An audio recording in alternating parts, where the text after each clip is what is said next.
T'as vu ça, Anna? Mais qu'est-ce que c'est que cette merde? Mais tire, Franck, bordel! N'approchez pas!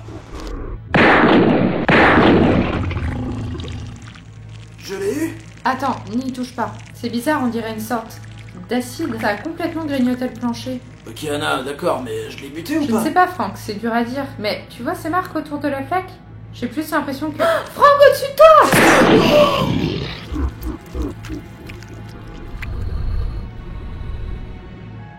Je m'appelle Anna Lang. Moi et mon mari, le docteur Robert Scranton, étions tous les deux membres de la Fondation en tant que chercheurs sur le site 120 et travaillions déjà depuis plusieurs années sur un prototype expérimental stabilisateur de réalité. Quand soudain, lors d'un test de routine, alors que nos recherches avançaient à grands pas, tout ne se passa pas comme prévu. Ok, Anna, parfait, on va pouvoir passer à la phase 2. Qu'est-ce que...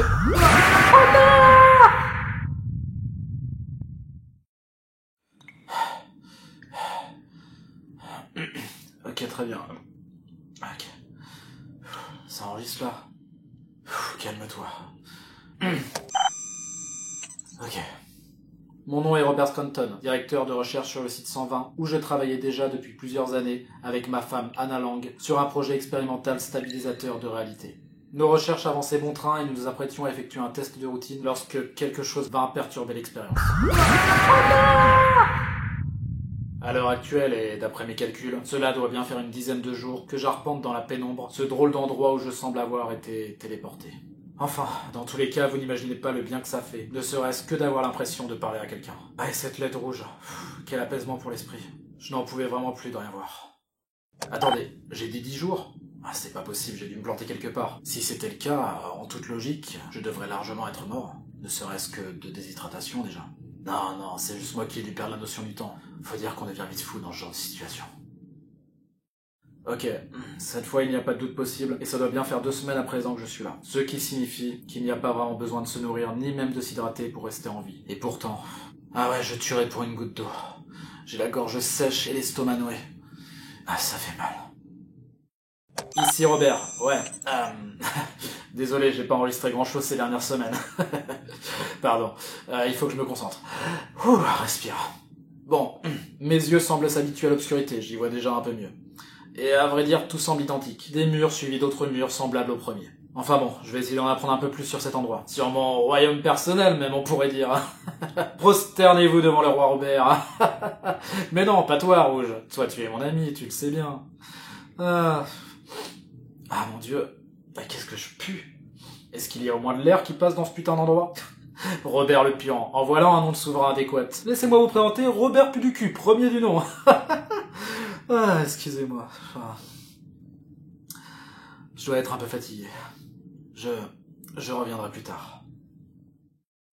Tu sais quoi, Rouge? Cet endroit n'a aucun sens. Il a l'air à peine de suivre les lois de la réalité de Kegel. Regarde, si on utilise l'échelle standard de Hume, je suis à peu près sûr qu'on est dans une réalité où le champ est de 0,0... Ouais, enfin bon, vraiment pas. Sûrement la raison d'ailleurs pour laquelle mon corps n'a pas vraiment besoin de carburant pour fonctionner. Enfin... Toutefois, je n'ai aucune idée de ce que ça peut donner à très long terme. En réalité, j'ai principalement travaillé sur les champs d'Hume supérieurs à la moyenne. Et les plieurs de réalité qu'on a testés n'avaient jamais de champ inférieur à 0,8. Ça va être une première mondiale, Rouge. Désolé, Rouge, il va falloir que je m'en aille un moment. J'ai besoin de confirmer quelque chose. Et malheureusement, tu ne peux pas venir avec moi. Non, Rouge, arrête, je suis vraiment désolé, je te dis. J'aurais aimé t'emmener, je te le jure, mais si on est ensemble, la diffusion du champ va être plus rapide, et on a tous les deux besoin d'autant de temps que possible. Rouge, non, Rouge, je te parle d'une possibilité d'évasion, d'accord? Il doit bien y avoir une limite à cet endroit, un peu comme les parois d'un canyon, et je dois trouver ces parois. Et alors je n'ai plus le temps pour ça. Ne m'en veux pas, s'il te plaît. Rebonjour, petite Rouge. Tu sais, rétrospectivement, je ne sais pas pourquoi j'étais aussi enthousiaste. Cet endroit est... Cet endroit n'a pas de fin. Il n'y a pas de limite, il continue encore et encore. En même temps, c'est moi qui suis stupide. Comment j'ai pu croire qu'on avait une chance de s'en sortir? Rouge, tu es marié? Des enfants, une famille? Une petite amie alors, ou un petit ami peut-être? Allez, Rouge, fais pas ton cachotier.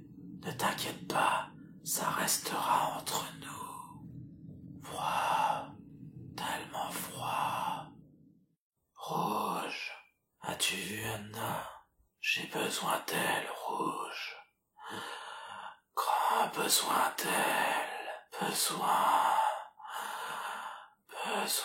de sa chair. Et vous n'avez rien pu faire. J'ai été tétanisé, monsieur. Je suis désolé, je n'ai pas... Oui. Et donc, d'après vous, cette créature était le docteur Scranton disparu depuis plusieurs années. Pas d'après moi, monsieur. D'après Madame Lang elle-même. Mais cette marque, mais c'est celle d'une bague. Robert, c'est toi? Et ils ont disparu comme ça, enlacés l'un dans l'autre. Je suis désolé, j'étais pétrifié. Je n'ai rien pu faire. Ne vous en voulez pas.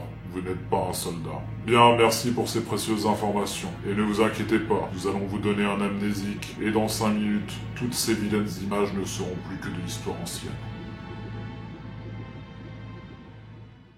SCP-3001 est une non-dimension parallèle, accessible via un trou de verre dit temporaire et brisé de classe C, soit pour faire simple un trou de verre défectueux, ne transportant pas la matière vers le lieu de réception initialement prévu, ou comportant un défaut spatio-temporel, pouvant dès lors causer à mi-parcours une éjection aléatoire du substrat transporté. Ce qui, comme tu l'auras compris mon petit troll, posa dès lors quelques petits problèmes à la Fondation pour retrouver la dite dimension. Enfin non-dimension plutôt, comme dit dans le rapport.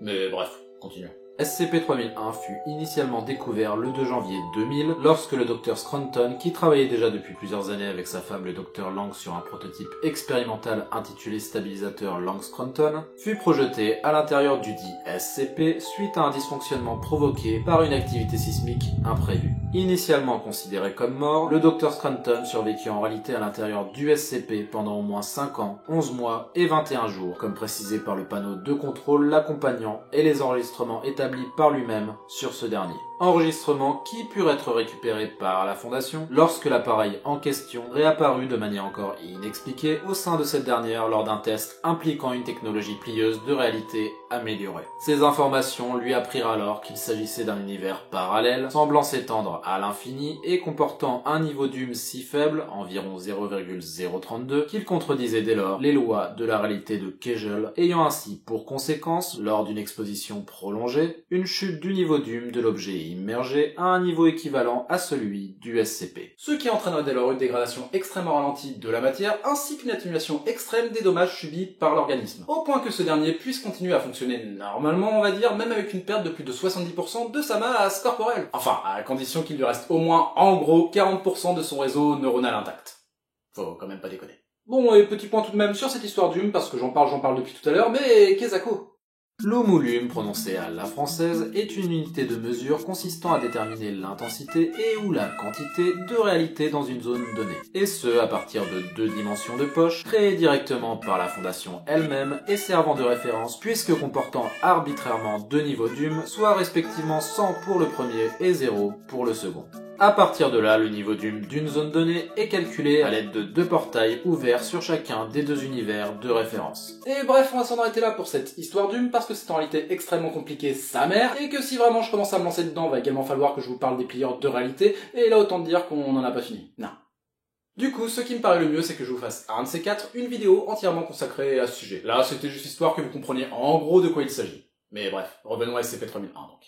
Afin d'empêcher tout nouvel incident, de nouvelles technologies censées sécuriser les chercheurs et éviter l'apparition du trou de verre brisé de classe C furent ajoutées au matériel dédié à l'étude des réalités. À savoir toutefois que seul le personnel accrédité de niveau 3 et plus, ayant obtenu une autorisation spécifique, est autorisé à poursuivre les recherches sur ce SCP. Bon, et donc là, comme tu l'auras compris Billy, et si ce n'est pas le cas, je le précise au cas où, le fameux Dr Scranton serait en effet devenu SCP-106, et la dimension de poche à laquelle il est lié ne serait autre que, SCP-3001.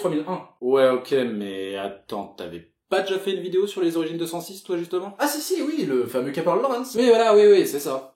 Et là, je suppose que tu te demandes c'est laquelle des 2 versions la vraie. Eh ben, mec, exactement. Mais c'est incroyable, on dirait pas ce que tu dis dans mes... Mec, arrête d'en faire des casses, ils savent très bien que c'est scripté. Ouais, c'est pas faux. Et pour répondre, du coup, je dirais un peu celle que tu veux, en fait. Bon, après, sachant que j'ai personnellement une légère préférence pour cette version, qui pour moi était de manière un petit peu plus détaillée et surtout logique les origines du vieil homme. Mais bon, en soi, ouais, ça reste totalement subjectif. À moins qu'on considère toutefois que, les 2 soient vrais. Mind blown.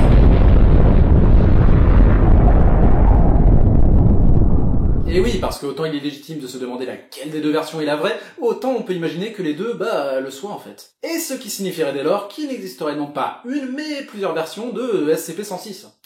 Hypothèse qui, sinon vérifiée jusqu'à maintenant, reste tout à fait probable, puisqu'en effet, ce qui rassemble les deux dites origines, c'est bien le séjour passé à l'intérieur de la dite, dimension. Même si oui, en soi Lawrence lui avait apparu très peu de temps après, et était physiquement identique au premier abord.